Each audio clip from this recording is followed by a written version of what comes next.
Keira Knightley, the acclaimed British actress renowned for her poised and elegant portrayals in films like Pride and Prejudice and Atonement, has courageously shared a deeply personal account of her battle with postpartum depression following the birth of her first child.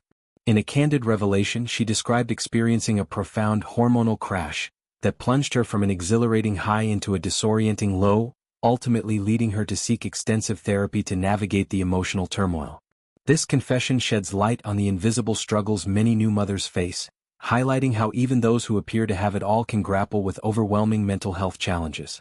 Knightley vividly recounted the onset of her difficulties. "I remember the kind of hormonal crash. I'd been on this amazing hormonal high and then there was a crash down. I think after that it was postnatal depression for a while." This dramatic shift mirrors the biological roller coaster of childbirth, where surging levels of estrogen and progesterone during pregnancy suddenly plummet, often triggering depressive symptoms in susceptible individuals. For Knightley, who has built a career embodying strength and resilience, think her fierce Elizabeth Bennet or the vulnerable Cecilia in Atonement, this vulnerability was particularly jarring.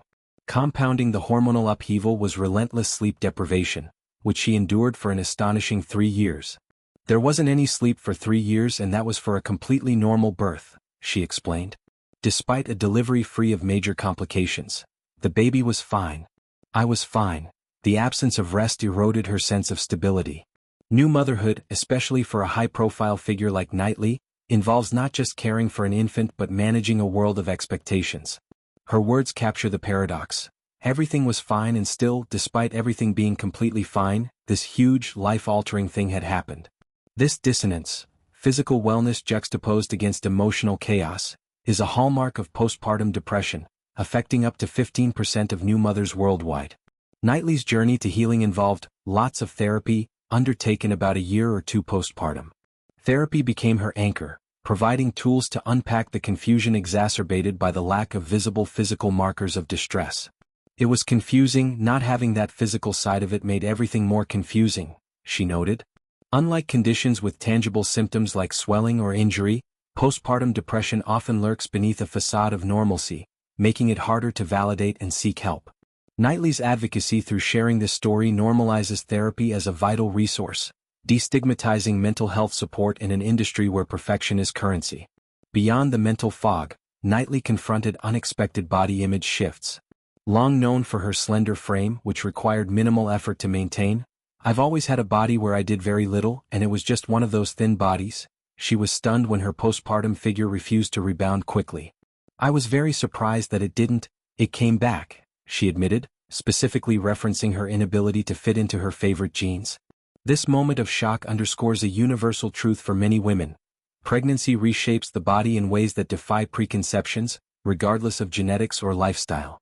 Yet, in true Knightley fashion, practical, no-nonsense, she reframed the experience pragmatically. "I'll just buy a bigger size of jeans." This simple declaration packs a punch, rejecting societal pressures for instant bounce-back culture perpetuated by social media and tabloids. It prioritizes functionality and self-compassion over aesthetics, a mindset that has empowered countless women. Knightley's transparency challenges the narrative that celebrities snap back effortlessly, revealing the humanity behind the glamour. To fully appreciate the weight of her disclosure, consider Knightley's trajectory. Bursting onto screens at 17 with Bend It Like Beckham, she navigated child stardom's pitfalls to earn Oscar nominations and BAFTA wins. Roles in blockbusters like the Pirates of the Caribbean franchise showcased her versatility, while indie gems like Never Let Me Go highlighted her dramatic depth. Motherhood entered the picture in 2015 with daughter Edie, followed by Delilah in 2019. Balancing family with a demanding career, filming Charlotte amid parenting, Knightley has long advocated for women's issues from period poverty to Hollywood's gender pay gap. Her postpartum struggles align with broader conversations. Postpartum depression isn't mere baby blues. It's a clinical condition involving persistent sadness, anxiety, and detachment. Factors like sleep loss amplify risks, as chronic fatigue disrupts serotonin regulation. Knightley's 3 years of insomnia illustrates its protracted nature, often lingering beyond the first year.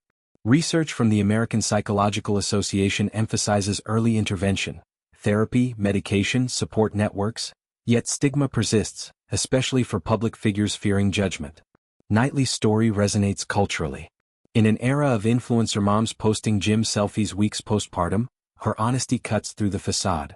It echoes peers like Gwyneth Paltrow and Chrissy Teigen, who've shared similar battles, fostering solidarity. For Knightley, therapy wasn't defeat but empowerment, enabling her return to form in projects like Misbehavior. Today at 40 she embodies holistic wellness. Motherhood refined her, not defined by it. This revelation extends ripples into policy and awareness. Calls grow for extended maternity leave, routine PPD screenings and partner involvement. Knightley's platform amplifies these, urging, check on mothers beyond how's the baby? Her genes anecdote? A manifesto for grace. Bodies evolve, priorities shift. Ultimately, Knightley's openness transforms personal pain into collective healing. From hormonal crash to therapeutic clarity, she proves resilience blooms in vulnerability. New moms everywhere find kinship. It's okay not to be fine.